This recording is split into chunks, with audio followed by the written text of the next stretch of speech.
Bismillah və salatu və salamu alə Rasulillah və ba'd. Qardaşlar, mübarək günlərdəyik. Bugün Qədir gecəsi ehtimal olunan günlərdəndir, gecələrdəndir.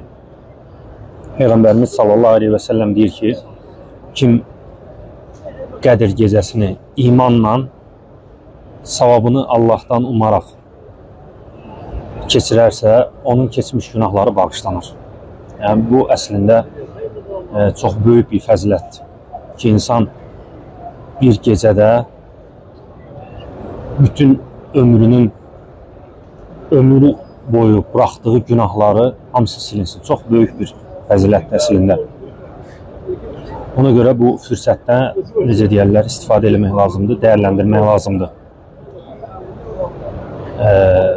Və Ramazandan qalan günlərdə həmçinin bu formada keçirmək lazımdır. Əyyəmən mədudət, yəni sayı bəlli olan günlərdir, tez gəlib keçir. Baxaq, Ramazanın böyük hissəsi nə qədər tez gəlib keçir, vaxt tez keçir. Amma bu qısa bir müddətdə böyük savablar gizlənib əslində. Allah Teala onun gizli saxlayıb ki, insanlar bütün bu müddətdə çalışsınlar. Əgər insanlar bilsəydi müəyyən müddətlər hansı fəzilətli vaxtlardır, çox vaxt çalışmazdılar. Amma Allah Teala istəyir ki, qul daim itaati davamlı şəkildə eləsin ona. Necə ki, Peyğəmbərimiz sallallahu aleyhi və səlləm deyir ki, yəni Allahın ən sevdiyi, Allaha ən xoş əməllərdən biri, Allahın razı qaldığı əməl o əməldir ki, az da olsa davamlı olan. Az olsa da davamlı olan. Aleykümselam və rahmetullahi və barakatuhu. Bəli, yəni az olsa da davamlı olan o nəyi göstərir? O imanda sadiqliyi göstərir. O göstərir ki, insan imanında sadiqdir. Çünki bəzən ola bilir ki, imanında sadiq olmayan adamlar hansısa salih əməli bir müddət eləyə bilər. Düzdür, çox böyük əməllər eləyə bilər. Amma hansısa bir həddə tərk eləyər. Çünki onda sədaqət yoxdur, qəlbində həqiqi iman yoxdur. Amma kim az əməli davamlı edə bilər, kimin ki qəlbində həqiqi iman var. Həqiqi imanı olan az olsa da belə hansısa bir əməli davamlı edər və bu da onun imanının əslini göstərər. İmanının qüvvətini göstərər. Əsas məsələlərdən biri nədir? Ümumiyyətlə biz oruç tutanda yəni əsas nəyi əldə eləmək istəyirik? Allah Teala deyir ki, Quran-ı Kərimdə sizdən öncəkilərə oruç yazıldığı kimi sizə də yazıldı. Axırda ayənin sonunda deyir ki, ola bilsin ki, Allahdan qorxasınız. Deməli, orucun əsas məqsədi təqva sifətini qazanmaqdır. Təqva Allahdan qorxmaq, yəni Allah qorxusu. Yəni bu əsas şeydir. Necə ki, Allah Teala öz peyğəmbərinə də deyir ki, ya eyyuhən nəbiyyü ittəqilləh. Ey Peyğəmbər, Allahdan qorx. Fikir ver, yəni Allah Teala'nın ən mühüm əmrlərindən biridir. Həmçinin ayədə də gəlir ki, وَلَقَدْ وَصَّيْنَا الَّذ۪ينَ اُوتُوا الْكِتَابَ مِنْ قَبْلِكُمْ وَإِيَّاكُمْ اَنِ اتَّقُوا اللّٰهِ. Sizdən öncəkilərə və sizə də əmr olundu ki, Allahdan qorxasınız. Yəni, Quranı incələyəndə görürük ki, Allah Teala'nın ən böyük əmrlərindən biri təqvadır. Ən böyük əmrlərindən biri təqvadır. İndi keçək təqva məsələsinə. Təqva məsələsi, təqva deyəndə nə başa düşülür? Yəni biz bilirik ki, hamı bilir ki, Allahın əmrlərini yerinə yetirmək, onun qadağan etdiyi şeylərdən çəkinmək. Yəni bu ümumi olaraq bir şeydir. Amma təqvanın daha incə açıqlaması var. Yəni deyirik, bəli, Allahdan qorxmaq. Amma necə qorxmaq? Alimlərdən biri deyir ki, keçmiş sələflərdən biri deyir ki, hər salih əməl işləyən təqva əhli deyil.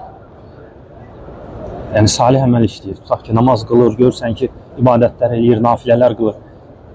Yəni bu hələ salihliyi göstərmir. Ola bilər insan çoxlu ibadətlər eləyən kimi tanınsın. Bu hələ salih insan deyil. Bunun salihliyi nə vaxt bilinəcək? Deyir ki, həqiqi salih insan Allahın hüdudlarını aşmayandır. Yəni, haram məsələlərində dayanan insandır. Əsl salih insan odur. Nəyə görə?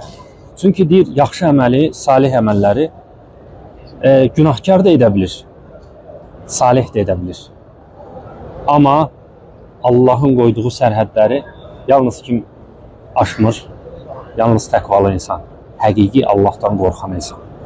Deməli, burada əsas məsələ nədir? Əsas məsələ qadağalardan çəkinmək.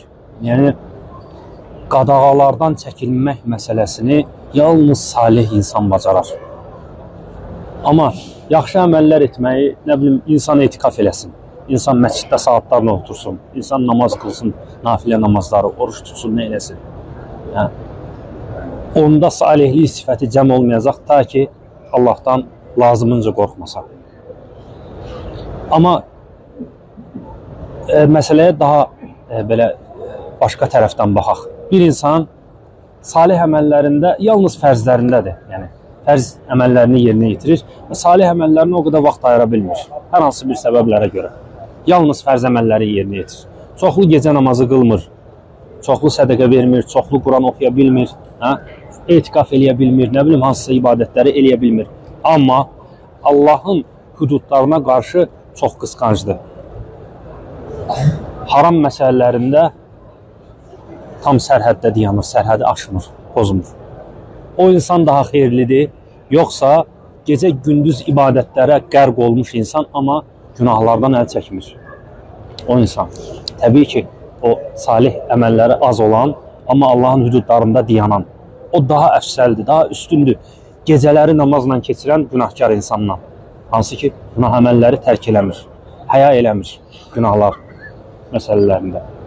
Buradan nəyi başa düşürük, qardaş? Buradan bu incəliyi başa düşdük ki, yəni biz təqva məsələsi çox mühüm məsələdir. Allah qorxusu. Elə tutduğumuz orucun da əsas bizə öyrətdiyi şey nədir? Allahdan qeybdə qorxmaq. Qeybdə Allahdan qorxmaq. Yəni, biz tək olanda su içirik, yoxsa yox. Tək olanda su içmirik. Nəyə görə? Çünki Allahdan qorxuruq. Allah bizi görür. Eləcə də subhanallah, yəni su içmiriksə, bu halal bir şeydir. Halal bir şeyi Allah üçün tərk edirik. Bəs haramlar tək olanda və ya insanlar görməyəndə və ya elə bir şərait olanda ki, orada insan haram bir hərəkəti, əməli edə bilər, haram bir pay götürə bilər. O da elə. Yəni, mövzu daha geniş mövzudur, daha çox nə eləməli olur. Amma qısa olaraq yəni, bildik ki, yəni, Allah subhanahu teala'nın bizdən ibadətlərdə əsas istədiyi, bizdən tələb etdiyi sifət hansı sifətdir? Təqva sifətini əldə eləyək. Allah Teala bizi haqqı ilə təqva edənlərdən etsin, təqvalı olanlardan etsin. İkinci məsələlər çoxdur, yəni mühüm məsələlərdən istiğfar məsələsi. İstiğfar, Allahdan bağışlanma diləmək, tövbə etmək. Və ən istəğfiru rabbakum. Quranda ayələr çoxdur. Fəqultu istəğfiru rabbakum İnnehu kâne gaffara yursilis-semâ aleykum midrara. Nuh aleyhissalam deyir ki, mən dedim ki, Rəbbinizə tövbə edin. Fəqultu istəğfiru rabbakum innehu kâne gaffara. Həqiqətən o günahları çox-çox bağışlayandır. Davamlı olaraq günahları bağışlayandır. Gaffar yəni davamlı olaraq nə qədər insan çox günah eləyirsə eləsin belə, insan tövbə eləyirsə Allah Teala onu bağışlayır. Yursilis-semâ aleykum midrara. Göydən sizə yağış endirər. Bu səmərədir artıq. İstiğfarın səmərəsi. Bu göstərir ki, insan yəni, istiğfar edərsə, səmimi şəkildə Allaha qayıdarsa, baxmayaraq ki, günah edib Allah Teala onu bağışlayar, üstəlik onunla yanaşıb Allah Teala ona nemətlər göndərər. Sizə göydən yağış yağdırar. Və yumdidukum bi amwal, sizə mal dövlət verər. Və bənin, sizə övladlar verər. Və yec'allakum cennat və yec'allakum enhara, sizə bağ, bostan verər. Sizin üçün çaylar axıdar. Yəni, dünyada sizə nə lazımdırsa, hamısını sizə verər. Fikir ver, hansı əməldən sonra, istiğfar edəndən sonra. Nəyə görə istiğfar edir? Çünki günahkarıq, ona görə. Və günah olaraq da, əlhamdülillah, yəni günahsız insan yoxdur. Peyğəmbərimiz sallallahu aleyhi ve sellem deyir ki, kullu bəni Ədəm xatta. Adəm övladının hamısı xətakardır. Və xayrul xattain ət-təvvabun. Və xəta edənlərin ən xeyirlisi kimlərdir? Tövbə edənlərdir. Tövbə məsələsi, istiğfar məsələsi bizim ən önəmli məsələlərimizdən olmalıdır. Çünki Allah Teala həm öz Peyğəmbərinə, həm də möminlərə çox yerlərdə əmr edir bunu.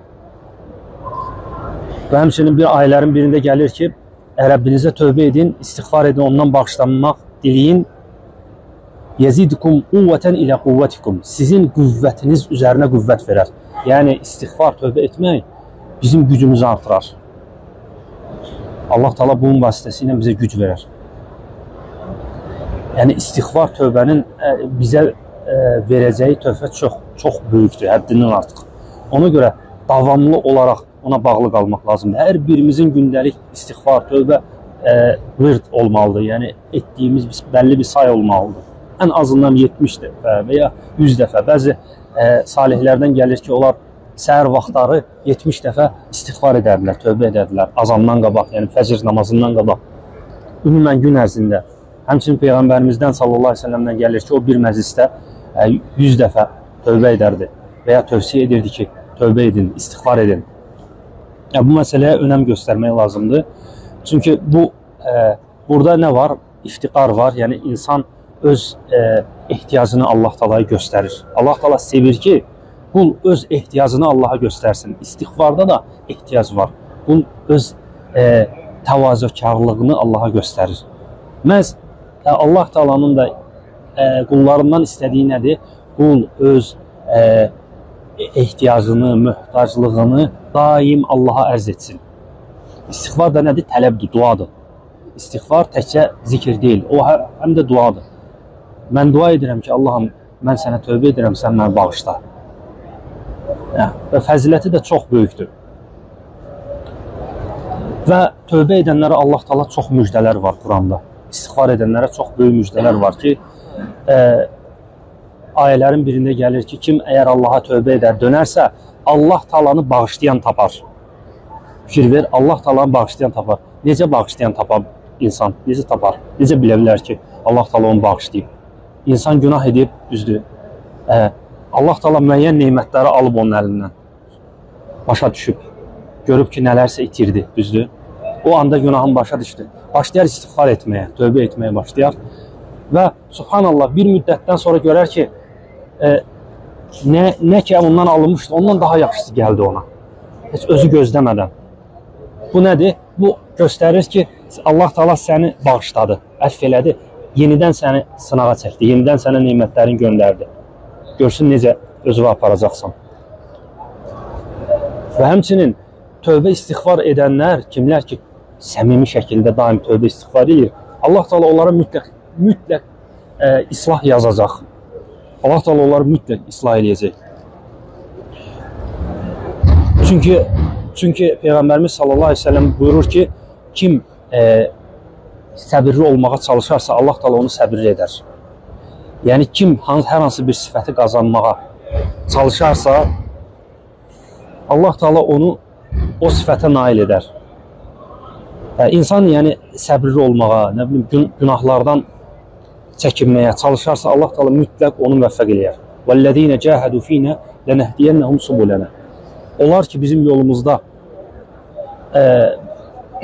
çalışarsa biz onu öz yolumuza yönəldərik. Yəni Allah Taala bir insanda görər ki, həmən insan hansısa bir əməldə hərisli, yəni bir itaatdə, günahdan çəkinməkdə, təqvada Allah onu mütləq müvəffəq eləyər. Çünki zaten qulun etdiyi bütün xeyir əməllər hamısı Allahdandır. Heç kəs özü özlüyündə heç bir yaxşı əməl eləyə bilməz, əgər Allah müvəffəq eləməsə. Və heç kəs heç bir şərdən çəkinə bilməz, əgər Allah Taala onu müvəffəq eləməsə. Bütün müvəffəqiyyət Allahdır. Hətta biz azan veriləndə ki, hayyə aləs-salə, biz deyirik, la havlə və la quvvətə illə billah. Hayyə aləs-salə nə deməkdir? Yəni, güc, qüvvət Allahın əlindədir. Bütün güc Allahındır. Nə deməkdir? Yəni, insan hətta namaza belə yalnız Allahın lütfu ilə gələ bilər. Allahın izni ilə, onun müvəffəqiyyəti ilə. Hayyə aləl-fəlah deyilir, müəzzin tərəfindən biz deyirik la havlə və la quvvətə illə billah. Xoşbəxtliyə gəlin. Biz deyirik ki, Allahla yanaşı heç bir güc, qüvvət yoxdur. Nəyə görə? Çünki xoşbəxtliyin sahibi kimdir? Onu verən kimdir? Onu Allahdır. Heç kəs o xoşbəxtliyi əldə edə bilməz ki, Allah da onu müvəffəq eləməsin. Ona görə yəni bu mövzu da, istiğfar, tövbə mövzusu da daim bizim gündəlik əsas məsələlərimizdən olmalıdır. Birinci dedik təqva məsələsi. Daim Allahın hüdudları qorumaq öndə olmalıdır. Birinci fikrimiz olmalıdır ki, nə badə günahlara addım atmayayım. Allah Taala mənə bu qədər neymət verdiyi halda mən necə ola bilər ki, ona qarşı naşükürlük edeyim. Allah Taala'nın neymətləri bizim üzərimizə yağış kimi yağır. Belə olduğu halda necə həya eləməliyik ki, necə yəni həyadan çıxaq ki, o neymətlərlə yanaşı biz Allaha qarşı həyasızlıq eləyək, günah eləyək. Bunu düşünmək lazımdır. Bu təqva məsələsidir. İkinci də dediyimiz məsələ istiğfar, tövbə məsələsi. Bu iki məsələ prioritet, yəni əsas məsələlərdən olsa, vallahi ki, bütün nə xeyirlər varsa, Allah Taala o xeyir qapılarını bizim üçün açar və nə şər qapıları varsa, onları da bizə bağlayar. Allah Taala bizi ən gözəl şəkildə nəsihətləri eşidib ona əməl eləyənlərdən etsin və bütün nə şər qapıları varsa onu bizim üzərimizə bağlasın, bizi müvəffəq eləsin daim xeyir əməllərdə. Və axiru da'vana enelhamdülillahi rabbil alemin. Vesselamu aleykum və rahmetullahi və